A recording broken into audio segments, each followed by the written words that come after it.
Assalamualaikum warahmatullahi wabarakatuh. Selamat malam kawan-kawan semua. Semoga tetap berbahagia, semoga tetap semangat, dan jangan lupa jaga kesehatan. Jangan lupa untuk rekan-rekan yang melakukan kegiatan di luar rumah, tetap menggunakan masker. Pada malam hari ini kita akan membahas mengenai Per 06 tahun 2020 mengenai tata cara penyampaian, penerimaan dan pengolahan Surat Pemberitahuan Pajak Penghasilan tahun pajak 2019 sehubungan dengan pandemi COVID-19.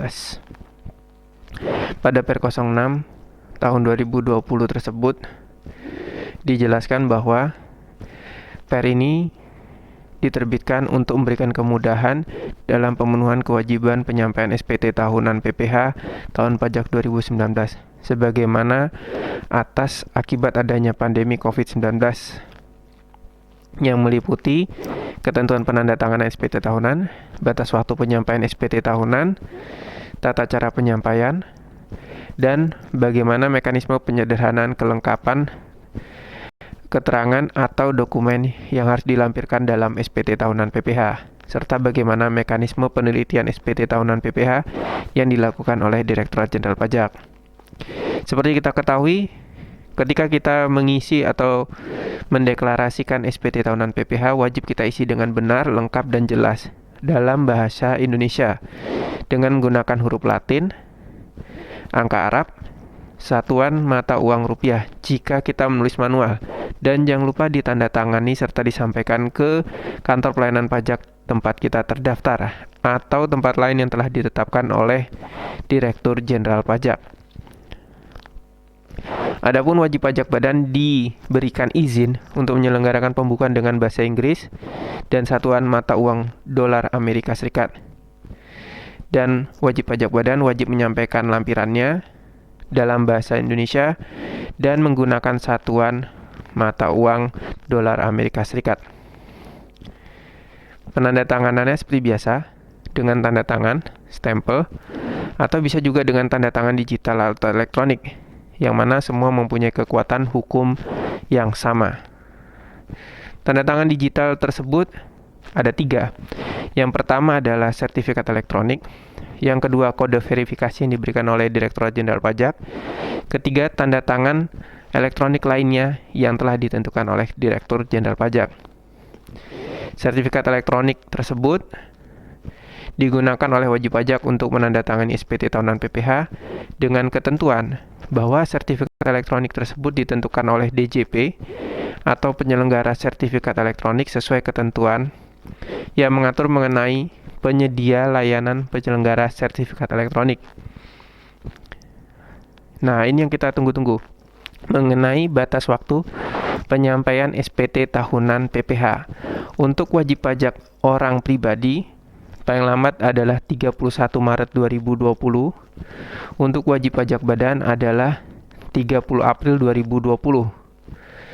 Sedangkan batas waktu penyampaian SPT tahunan PPh sebagaimana yang tadi saya sebutkan,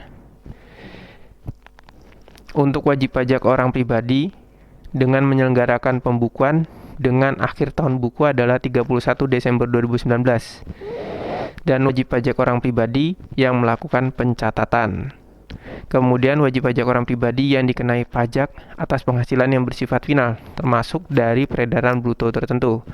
Dan wajib pajak badan yang menyelenggarakan pembukuan dengan akhir tahun buku 31 Desember 2019. Sedangkan untuk wajib pajak orang pribadi, kemarin sudah disampaikan, itu diberikan relaksasi penyampaian sampai dengan 30 April 2020. Sebagaimana yang sebelumnya telah sampaikan mengenai PMK atas kebijakan menangani pandemi COVID-19. Terus bagaimana menyampaikan SPT tersebut? Sama seperti tahun sebelumnya. Bisa menggunakan e-filing, bisa menggunakan via pos dengan pos tercatat. Jadi bagi wajib pajak orang pribadi yang mengerjakan pembuatan SPT tahunan secara manual, silakan kirim via pos atau perusahaan jasa ekspedisi atau kurir lain dengan syarat ada bukti penerimaan atau bukti pengiriman surat. Sedangkan untuk wajib pajak yang penyampaian melalui e-filing, wajib dilakukan oleh wajib pajak yang terdaftar di KPP Madya, KPP Lingkungan Kanwil DJP Jakarta Khusus, Kanwil DJP Wajib Pajak Besar, atau wajib pajak yang telah menyampaikan SPT tahunan tahun sebelumnya secara e-filing. Kemudian untuk SPT tahunan tahun pajak 2019 yang disampaikan oleh orang pribadi atau wajib pajak badan usaha yang menyelenggarakan pembukuan dengan akhir tahun buku adalah 31 Desember 2019 harus dilampiri dengan laporan keuangan berupa neraca dan laporan laba rugi yang diperlukan untuk menghitung besarnya pajak. Dan sebelum bisa menghitung besarnya pajak, nanti diperlukan untuk menghitung besarnya penghasilan kena pajak. Ketentuan mengenai dokumen yang disampaikan nanti rekan-rekan bisa lihat pada lampiran yang ada di Per 06 2020 di sini. Itu ada contoh neraca yang sangat sederhana yang dapat dibuat oleh wajib pajak yang menyelenggarakan pembukuan, dan wajib pajak tersebut wajib melengkapi setidak-tidaknya ada neraca sederhana.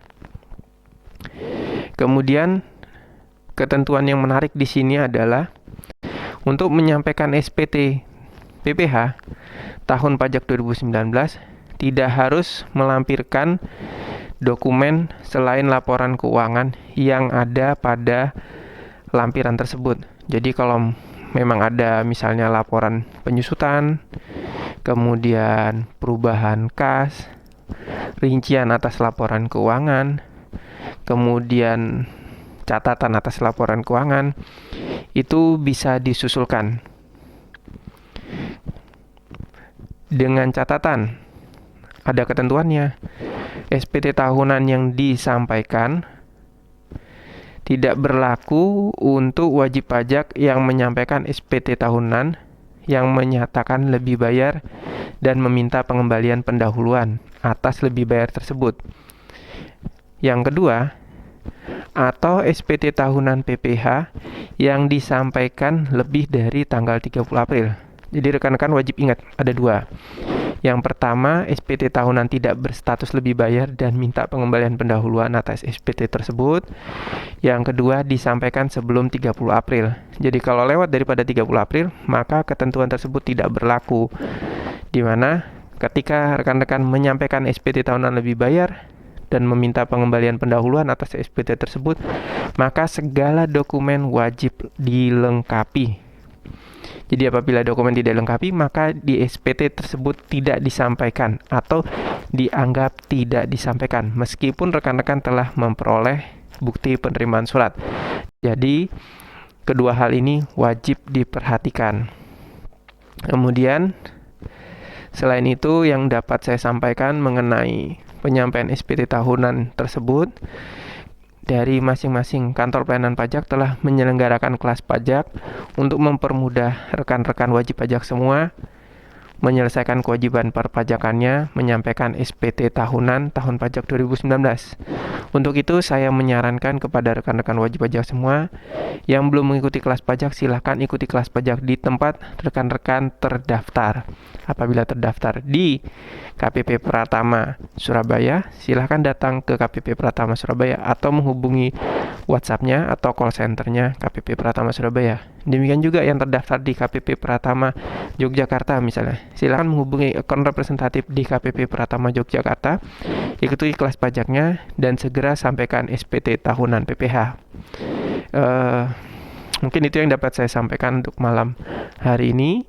Semoga bermanfaat. Jangan lupa, ketika rekan-rekan ada pertanyaan mengenai kewajiban perpajakan, silakan isi di kolom komentar di bawah. Selain itu, setiap KPP yang menyelenggarakan kelas pajak, rekan-rekan dapat mengikuti. Adapun rekan-rekan yang belum memiliki EVIN, belum bisa menyampaikan SPT tahunan PPh, atau ada kendala perpajakan lainnya, segera tanyakan ke AR-nya atau segera menghubungi call center di masing-masing kantor pelayanan pajak. Apabila call center-nya sibuk atau tidak dapat dihubungi, dapat menghubungi call center dari Kering Pajak, yaitu 1500-200. Yang mana nanti akan ditanyakan mengenai data pribadi, nama, NIK, dan yang kedua nomor NPWP. Jadi siapkan data KTP dan NPWP rekan-rekan sekalian. Semoga video pada malam hari ini bermanfaat. dan dapat menjadi tambahan pengetahuan buat kita semua. Tetap semangat, tetap sehat, jangan lupa pakai masker.